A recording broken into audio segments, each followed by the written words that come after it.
les patriotes maa ngi leen di nuyu di leen ziar di leen jox seen wàccuwaay di ñëw ci cas waa ji nag dama noonu du ma ci wax mais mënuma cee bëgg a bañ a wax ndax damaa dégg ñu bari di ko askanale Touba te jëm ji boo ko xoolee xool comportement am ak waxinam rek nga xam ne kii du nit ku ñu war a askanale Touba gëm naa nag mën na faa nekk mais dëkkul Touba te bu nekkee Touba dana ma jaaxal mën naa amee nag mu defug loo xorom ba pare daw dugg Touba man loolu laa jàpp. ndax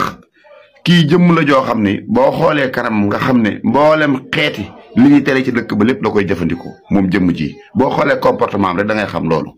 te yaakaar naa jëmm ju mel nii ñi xam nitu Touba dëgg buñ ko xoolee deen xam ne kii du ku ñuy askanale Touba. beneen bi ci topp mooy li ko naqari nag moom mën naa dal ku ne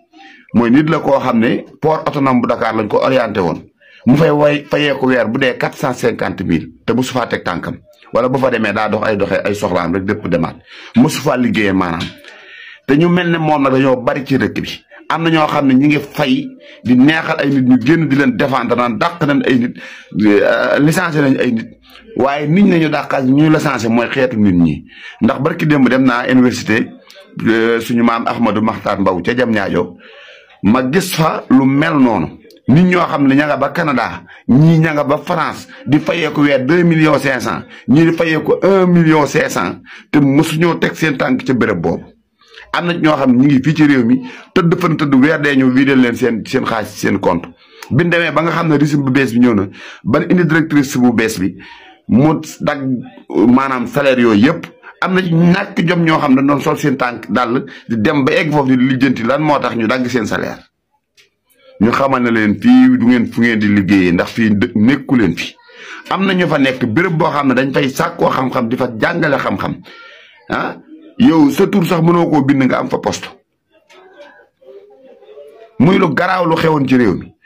mbaar moomu ma leen wan sama compte bu ngeen duggee da ngeen ko gis ma ànd fee yaay Fatima mbaar mi tey ji boo fekkoon ki ko fa def moom ki ko fa def bu doon këram la ko def mbaar mi du ko coûter 2,5 millions wala ci la yem. ñu ne 60 nangam millions lañ defaree mbaar mi waaye yooyu yëpp nag bu dajaloo ci réew mi yooyu yëpp amatut ñi ko daan def seen xol mënul neex xam nga ne kii soo ko xoolee xam ne vraiment xolam jeex na mais li jeexal xolam nag mooy imaginer weer ak morom ja ñu mu jegee ngay fayee ko 450 000 yoo xam ne liggéeyoo fan la koy fayee bu nit ñëwee na ko tapit boo ko mënoon a rey di nga ko rey waaye dafa jaawale xeex bi parce que moom ki dagg salaire am du président Ousmane Sonko. Waly Bodian mooy directeur port moo def loolu saagawut Waly Bodian kon doo am ampleur wax ji président Diomaye moom mi nommé Waly Diouf Bodian tudd président Diomaye ndax wax ji du am ampleur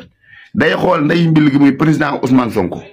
yoonam nekku ci tëqew ci laalew ci mu daggal ko ci ay saaga ba mu tooy ndax yaakaar na ne leen naqat lépp Ousmane Sonko ko xeex ba réew mi am indépendance loolu lañ mënta bu ñëw Ousmane Sonko saaga na olof yi saaga na joolaa yi saaga na sénégalais yépp moom waa ji ci vidéo bi waaye nag waykat ba dafa waxoon ne jëf joo gis am na fay jëf ju baax am na fay jëf ju bon am na fay jëf ju bon ji ngeen doon fay def ci réew mi moom lañ leen di fay pour le moment nii muñ leen te yaru te bàyyi yuuxu yi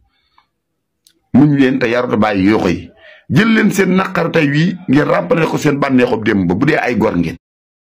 muñ leen te yarut bàyyi yuuxu yi jël leen seen naqar tey wii ngeen ràmpale ko seen bànneexub démb ba bu dee ay gor ngeen waaye di nga xam ne lu yar mënta may nit ak reewade du ko ko may lu reewade mënta xañ nit ab yar du ko ko xañ yow mii nag da ngaa reew yow da ngaa reew mag mu reew nga ku yàqu nga waaye mbedd mi dina la yar te di nga xam ne mbedd mi yar na la yow ku bon nga. yow ngay liggéey ci béréb 450 000 weer bu dee ñu jox la ko au moins sax nga mën a bàyyi li nga def dañ di fa liggéeyee kon kenn du la dàq mais 450 000 yi da ngay xamoo fu mu jógee da ngay xëy rek moo dugg ci sa compte nga continuer say business. di tox say yàmbaa di naan say ñoll tey jii nga taxaw di impose nit ñi sa réewande bu fekkoon loolu dëggunu ko kenn du la dégg te mel yow doo génn di yuuxu de ñi war a génn yuuxu bari nañ yow da ngaa njëkk na génn rek. la olof naan boo roosee paxu kaña gi njëkk a génn kaña gaa nga ne waaye geneen gu génn nag naan ganee na nga ngay da ngeen dégg yeneen i kaña yu génn di yuuxu comme kaña gi waaye nag ku ci jaay ak réewande ñu fayal ak réewande gu mat